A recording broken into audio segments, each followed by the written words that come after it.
Assalamualaikum warahmatullahi wabarakatuh. Perkenalkan, nama saya Anis Musyarofah dengan NIM 402220019. Di sini saya akan mempresentasikan hasil analisis regresi data panel untuk tugas mata kuliah UAS Ekonometrika dengan dosen pengampu Bu Maulida Nurhidayati, MSI.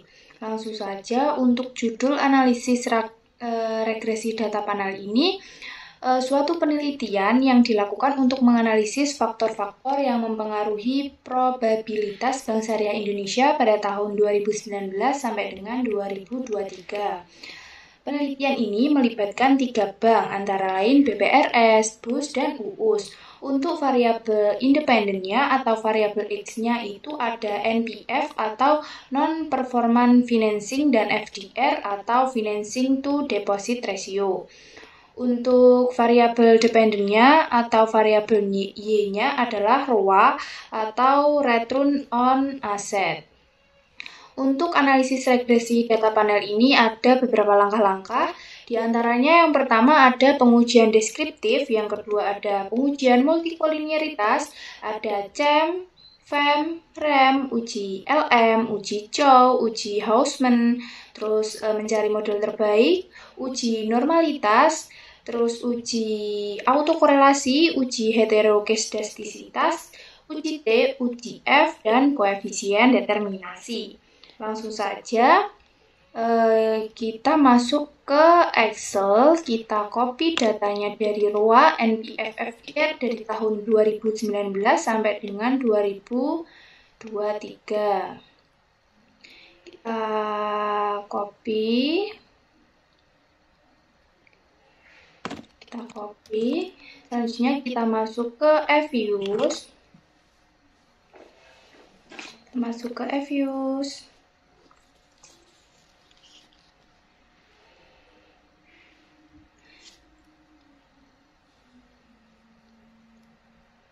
Kita pilih create a new Fuse work file. Yang bagian work filenya kita pilih balance panel. Yang bagian frekuensinya kita ganti menjadi monthly. Terus start date-nya 2019 karena kita menganalisis dari 2019 hingga end date-nya 2023. Number of cross section-nya kita beri 3 karena kita menganalisis 3 bank. Oke, selanjutnya untuk menganalisis uji deskriptif ini kita pilih quick. Terus kita pilih empty group. Terus kita scroll ke atas, taruh kursornya di paling atas, lalu paste. Muncul seperti ini. Kita view, kita descriptive start, kita comment sample. Nah, muncul hasilnya deskriptifnya seperti ini. Langsung kita freeze. Kita name, kita beri nama underscore 1 underscore deskriptif kita. Oke, lalu kita analisis untuk uji deskriptif ini, kita kembali ke PPT. Nah, untuk analisis deskriptif ini diketahui bahwa mean ROA-nya sebesar 1,96% dengan standar deviasi sebesar 0,32. Sedangkan untuk mean NPF-nya sebesar 4,49% dengan standar deviasi sebesar 2,46. Sedangkan untuk mean FDR-nya sebesar 95,73% dengan standar deviasi sebesar 14,99.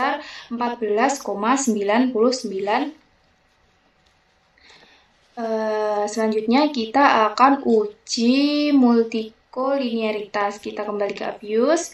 Kita close di bagian tabel hijaunya, kita masih di sini. Selanjutnya kita pilih view, kita pilih covariance analyze. Muncul seperti ini, yang bagian covariannya kita hapus, kita centang di bagian correlation. Terus untuk layoutnya kita ganti menjadi single table. Kita oke. Nah, muncul hasilnya seperti ini. Kita freeze, kita name, Kita beri nama underscore 2 underscore multikolinearitas. Oke. Kita baca analisis multikolinearitasnya, kita kembali ke PPT. Nah, untuk uji multikolinearitas ini kriterianya yaitu korelasi antara variabel X itu harus lebih dari 0,9. Berdasarkan uji multikolinearitas ini, kita tidak usah lihat di row-nya, kita lihat di bagian NPF FDR-nya. Antara NPF dan row-nya itu sebesar 0,759 itu lebih besar daripada 0,9 sehingga tidak terjadi multikolinearitas. Untuk selanjutnya kita uji CEM. Untuk uji CEM ini kita close semuanya, delete, kita pilih yes, lanjut kita pilih quick. Terus kita pilih estimate equation, terus kita ketik row spasi D spasi NPF spasi FDR. Nah, untuk panel optionnya kita tetap cross section sama periodnya tetap non karena kita menguji analisis CEM. Lalu kita oke. Ini untuk model CEM-nya seperti ini, langsung kita name. Kita beri nama underscore 3 underscore CEM. Kita oke. Nah, untuk uji CEM ini kita akan uji analisis LM. Untuk uji analisis FLM-nya kita klik view. Selanjutnya kita pilih fixed random effect testing. Kita pilih omitted random effect Lagrange multiplier. Nah, ini hasil uji LM-nya, kita freeze, kita name, kita beri nama underscore 3 underscore LM, kita oke. Nah, kita akan menganalisis model CEM dan uji LM-nya. Kita kembali ke PPT. Nah, untuk model CEM-nya seperti ini. Kita langsung saja ke uji LM. Nah, untuk syarat dari uji LM ini yaitu jika HO model CEM lebih baik dibandingkan dengan model REM. Sedangkan jika H1 model REM lebih baik dibandingkan dengan model CEM. Untuk uji LM ini kita lihat di bagian Bruspagan yang bagian cross sectionnya yang di dalam kurung sebesar 0,2689 itu lebih besar daripada 0,05, maka terima HO dan dapat disimpulkan bahwa CEM lebih baik dibandingkan dengan REM. Untuk selanjutnya kita akan uji analisis FEM. Kita close di bagian model CEM. Kita pilih quick di bagian atas, kita pilih estimate equation, kita ketik row, spasi D, spasi NPF, spasi FDR. Untuk panel optionnya yang bagian cross section kita ganti menjadi fixed karena kita akan menguji FEM dan untuk periodnya kita tetap non. Kita oke. Muncul model FEM-nya seperti ini, langsung saja kita beri nama. Kita name underscore 4 underscore FEM. Kita oke. Nah, untuk FEM ini kita akan menguji uji Chow. Untuk uji Chow kita pilih view. Terus kita fixed random effect testing, terus residual fixed kita pilih. Nah, muncul uji Chow-nya seperti ini, kita freeze, kita name, kita beri nama underscore 4 underscore Chow. Kita oke. Mari kita menganalisis model FEM dan uji Chow-nya. Kita kembali ke PPT lagi. Nah, ini untuk model FEM-nya seperti ini. Lalu untuk uji Chow-nya, syarat dari uji Chow-nya yaitu jika HO maka CEM lebih baik dibandingkan dengan FEM. Sedangkan jika H1, model FEM lebih baik dibandingkan dengan CEM. Dari uji jauh ini yang dilihat di bagian cross section F-nya, bagian probabilitas itu sebesar 0,0494 lebih kecil daripada lebih besar daripada 0,05, maka tolak HO dan dapat disimpulkan bahwa FEM lebih baik daripada CEM. Sehingga dari uji ini kita akan menguji lagi di bagian rem. Untuk rem kita close lagi di bagian model FEM, kita pilih quick, kita pilih estimate equation, kita ketik lagi ROA, spasi C, spasi NPF, spasi FDR.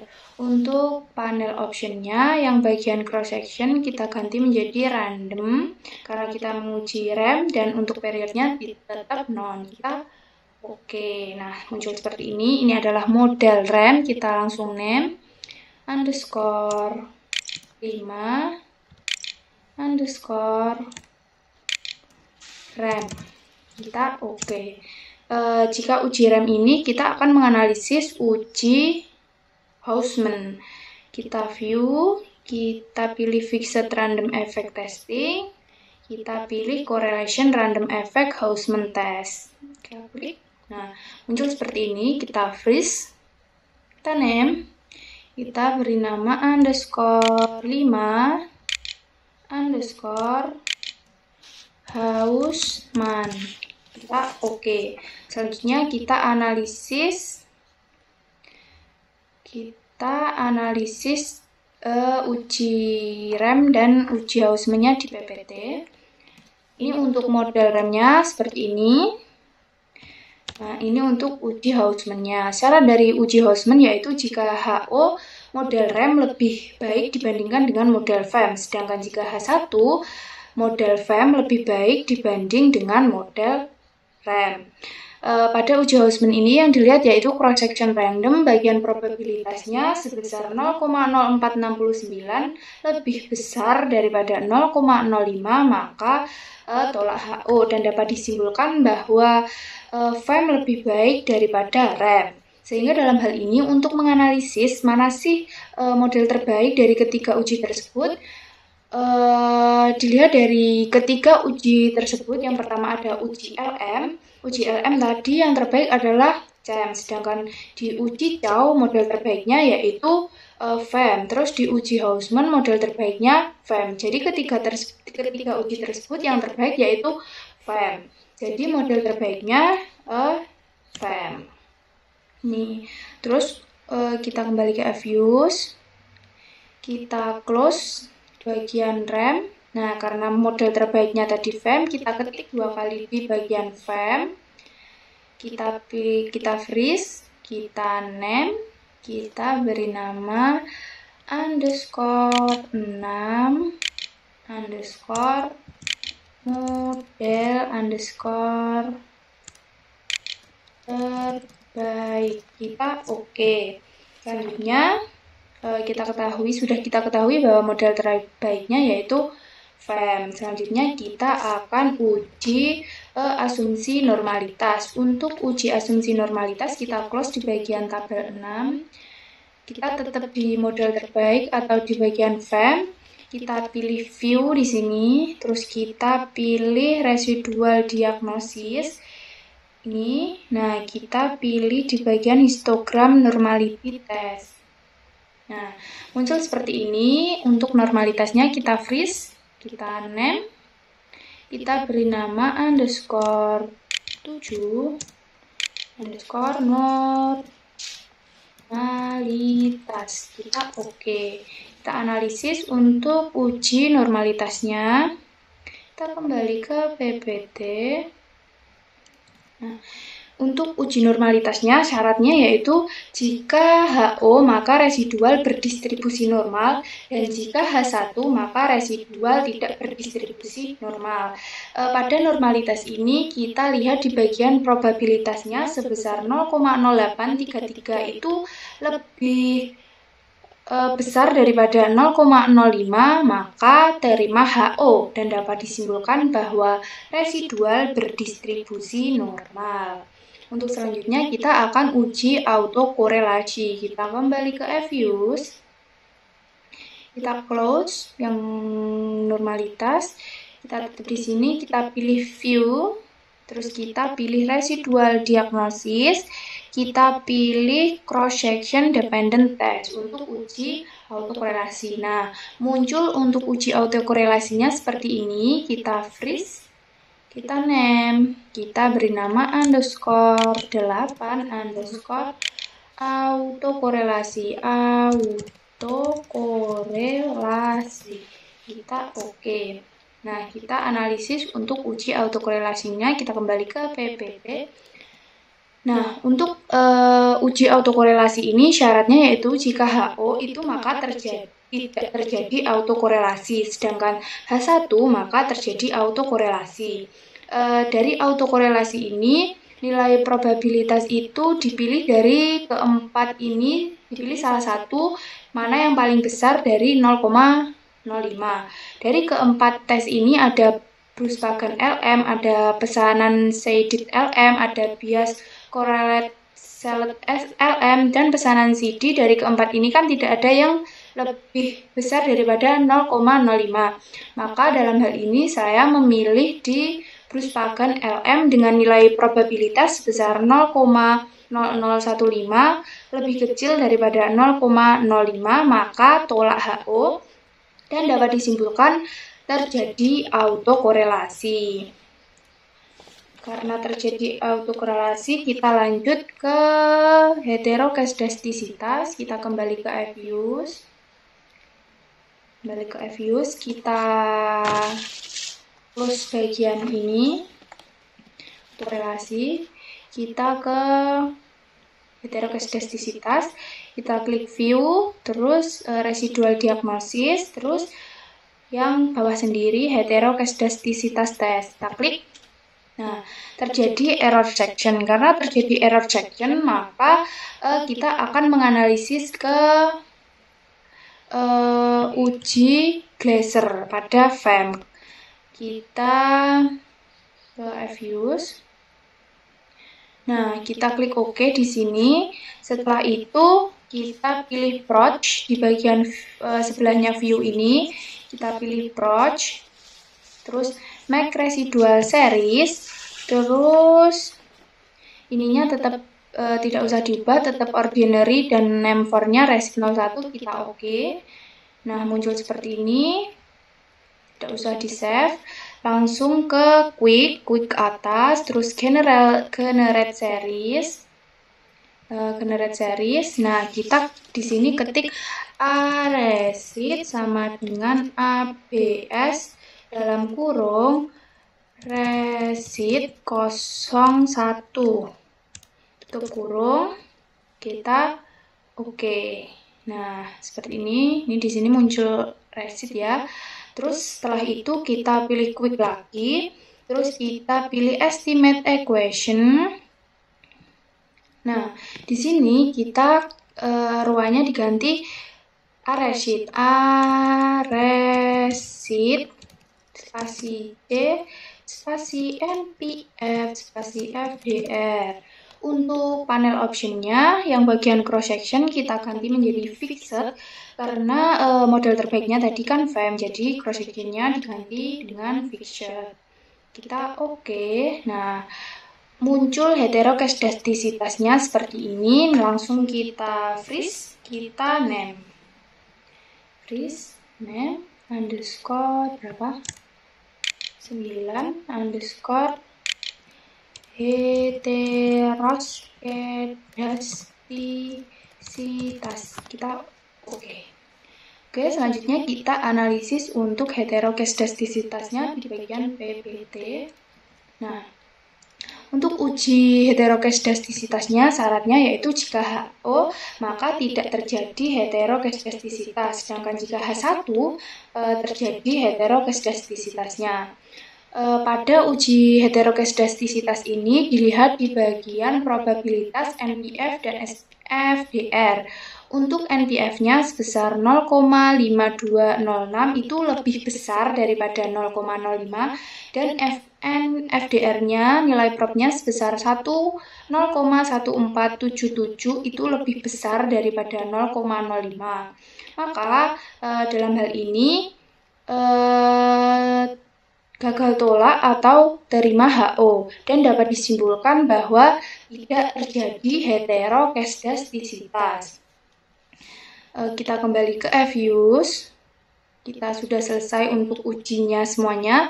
Kita close semua. Yes, kita close. Selanjutnya kita save, kita pilih file, terus save.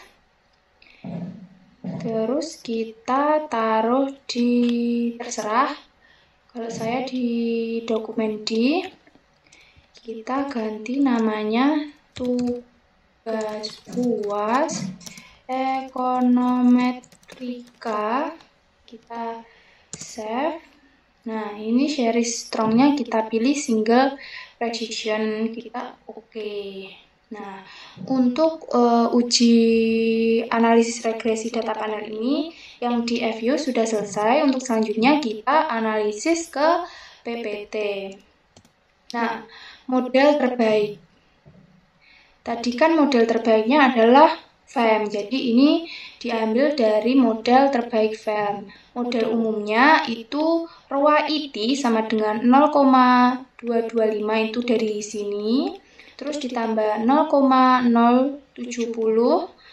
dikali NPF IT itu dari NPF cross section ini, terus ditambah 0,014 dikali FDR IT itu diperoleh dari cross section bagian FDR ditambah EIT. Nah, untuk cross sheet 1, 2, 3-nya atau cross sheet PPRS, BUS dan UUS-nya itu di sini. Untuk cross sheet 1 itu menandakan PPRS, cross sheet 2 BUS, cross sheet 3 yaitu UUS. Untuk model cross sheet 1 atau model PPRS-nya itu ROA T sama dengan negatif 0,319 ditambah, ini adalah ditambah model umum, ditambah 0,225 ditambah 0,070 dikali NPFT ditambah 0,014 dikali FDRT ditambah ET. Hasilnya yaitu negatif 0,094 ditambah 0,070 dikali NPFT ditambah 0,014 dikali FDRT ditambah ET. Untuk cross section 2 atau model BUS-nya yaitu ROA T ditambah 0,228 ditambah 0,225 ditambah 0,070 dikali NPFT ditambah 0,014 dikali FDRT ditambah ET. Hasilnya 0,453 ditambah 0,070 dikali NPFT ditambah 0,014 dikali FDRT dan ditambah ET. Untuk model projection 3 atau model UUS-nya itu ada ROA T sama dengan 0,091 ditambah 0,225 ditambah 0,070 dikali NPFT ditambah 0,014 dikali FDRT dan ditambah ET. Hasilnya yaitu 0,316 ditambah 0,070 dikali NPFT ditambah 0,014 dikali FDRT ditambah ET. Nah, sehingga dari cross sheet 1, 2, 3 ini dengan mempertimbangkan kondisi yang sama, ROA tertinggi diperoleh dari cross sheet 2 ataupun cross sheet BUS, lalu cross sheet 3 atau UUS, dan yang terakhir yaitu cross sheet 1 atau BPRS. Selanjutnya kita uji interpretasi model. Untuk uji interpretasi model ini dilihat dari cross section C, NPF, dan FDR. Untuk C-nya yaitu nilai konstan sebesar 0,225 menunjukkan bahwa jika NPF dan FDR tidak ini dianggap konstan, maka rata-rata ROA-nya sebesar 0,225%. Sedangkan untuk NPF-nya yaitu nilai koefisien NPF sebesar 0,070 menunjukkan bahwa NPF memberikan pengaruh positif terhadap ROA. Semakin besar NPF maka ROA semakin kecil. Jika NPF naik 1%, maka ROA naik 0,070%. Untuk FDR-nya, nilai koefisien FDR sebesar 0,014 menunjukkan bahwa FDR memberikan pengaruh yang positif juga terhadap ROA. Semakin besar FDR, maka ROA semakin besar. Jika FDR naik 1%, maka ROA naik 0,014%. Selanjutnya kita uji T untuk NPF. Untuk uji T NPF ini syaratnya yaitu jika HO, maka NPF tidak berpengaruh signifikan terhadap ROA. Sedangkan jika H1, maka NPF berpengaruh signifikan terhadap ROA. Untuk nilai probabilitas NPF ini sebesar 0,077 atau lebih besar dari 0,05, maka terima HO dan dapat disimpulkan bahwa NPF tidak berpengaruh signifikan terhadap ROA. Sedangkan nilai koefisien pada NPF ini bertanda positif sebesar 0,070221, berpengaruh positif terhadap ROA. Untuk uji T bagian FDR, syaratnya yaitu jika H0 maka FDR tidak berpengaruh signifikan terhadap ROA, sedangkan jika H1 maka FDR berpengaruh signifikan terhadap ROA. Kita lihat di bagian FDR probabilitasnya itu sebesar 0,0080 lebih besar daripada 0,05, maka tolak HO dan dapat disimpulkan bahwa FDR berpengaruh signifikan terhadap ROA. Untuk nilai koefisien FDR-nya ini sebesar 0,014803 menunjukkan tanda positif. Berarti FDR ini memiliki pengaruh positif terhadap ROA. Selanjutnya untuk uji F ini juga diambil dari model terbaik, kan model terbaiknya tadi FEM. Untuk syarat dari uji F ini yaitu jika H0 maka NPF dan FDR ini tidak berpengaruh signifikan terhadap ROA, sedangkan H1 NPF dan FDR ini berpengaruh signifikan terhadap ROA. Untuk bagian uji F ini kita lihat di bagian prop F statistik di bagian bawah sendiri yang ini. Itu nilai probabilitasnya sebesar 0,000 itu lebih kecil daripada 0,05, maka tolak HO dan dapat disimpulkan bahwa NPF dan FDR berpengaruh signifikan terhadap ROA. Selanjutnya untuk koefisien determinasi. Untuk koefisien determinasi ini kita lihat di bagian AJUS R² sebesar 0,220 atau 22%, yang menunjukkan bahwa FDR dan NPF mampu menjelaskan variasi dari ROA sebesar 22% dan sisanya dijelaskan oleh variabel lain di luar model. Sekian presentasi dari saya. Jika ada kurang lebihnya saya mohon maaf. Wassalamualaikum warahmatullahi wabarakatuh.